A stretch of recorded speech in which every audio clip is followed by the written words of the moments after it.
Start your degree after O-levels. Call IIT on 0766 760 760.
ආවින ආරණ්‍ය සේනාසනයේ ඊ රාත්‍රියේදී සිදු වුණු ඉතාම ඛේදනීය සිද්ධිය මේ වෙලාවේදී අපි නිරීක්ෂණයට ලක් කරනු ලැබුවා. විශේෂයෙන් එම සිදුවීම සමග ආරණ්‍ය වාසීව කටයුතු කළ ගෞරවනීය ස්වාමින් වහන්සේලා 7 නමක් මේ වෙන විට අපවත් වී තිබෙනවා. උන්වහන්සේලා අතර භික්ෂුන් වහන්සේලා 3 නමක් විදේශීය භික්ෂුන් වහන්සේලා හැටියට තමයි හඳුනාගෙන තිබෙන්නේ. උන්වහන්සේලාගෙන් රුසියාව, රුමේනියාව සහ ඉන්දියාව නියෝජනය කරන ස්වාමින් වහන්සේලාගේ දේහයමුත් මේ වෙන විට කුරුණෑගල මහරෝහලේ මෘත ශරීරාගාරයේ තැන්පත් කොට තිබෙනවා. මේ වෙන විට මහේස්ත්‍රාත්තුමිය මේ ස්ථානයට පැමිණලා ඊට අදාළ කරන පරීක්ෂණ කටයුතු සිදු කරමින් තිබෙනවා. ගෞරවනීය ආරණ්‍ය වාසී ගෞරවනීය නායක මහින්පාණන් වහන්සේ මුණ ගැහුණාම උන්වහන්සේ වෙතින් ලැබිච්ච අදහස තමයි මේ මහේස්ත්‍රාත් පරීක්ෂණයෙන් පසුව මෙහි ආදාහන කටයුතු සම්බන්ධයෙන් තීරණයක් ගන්නවයි කියන කාරණය. විශේෂයෙන් රජයක් හැටියට මේ සිදුවීමේදී අපගේ සංවේගය මේ වෙලාවේදී ඒ අපවත් වී අදාළ ගෞරවනීය ස්වාමින් වහන්සේලාගේ පවුල් වල ඥාතීන්ටත් ඒ වගේම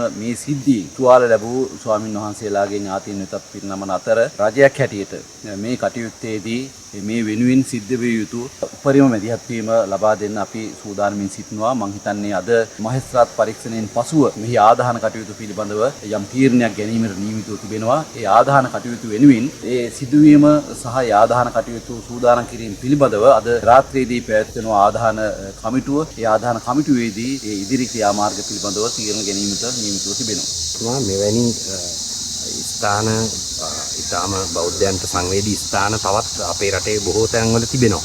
ඒකට එවැනි ස්ථානවලත් මෙවැනි අපි අනාරක්ෂිත කිව්වට කමක් නැහැ සමහර ඒවා.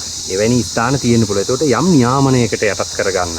මොකක් හරි බෞද්ධයෝ වෙනුවෙන් මේ මහා ජනතාව කයලමෙන අවස්ථා ඒ මොකක් හරි අමාත්‍යංශ විදිහට වැඩපිළිවෙලක් ගැන කල්පනා කරලා තියෙනවද?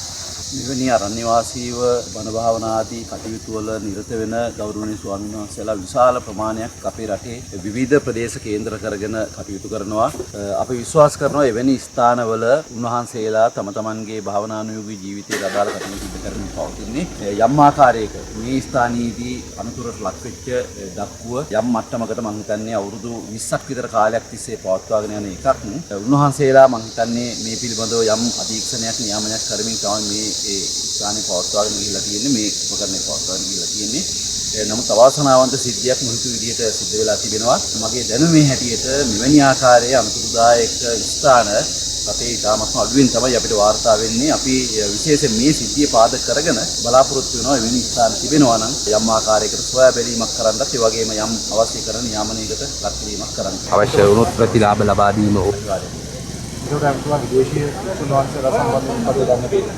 දැනට විදේශීය භික්ෂුන් වහන්සේලා දෙනමක් මේ සිද්ධියෙන් අපවත් වී තිබෙනවා. උන්වහන්සේලාගේ දේහයන් නැවත එම රටවල් වලට යවනවාද කියන කාරණේ පිළිබඳව තාම අවසානාත්මක තීරණයක් නැහැ.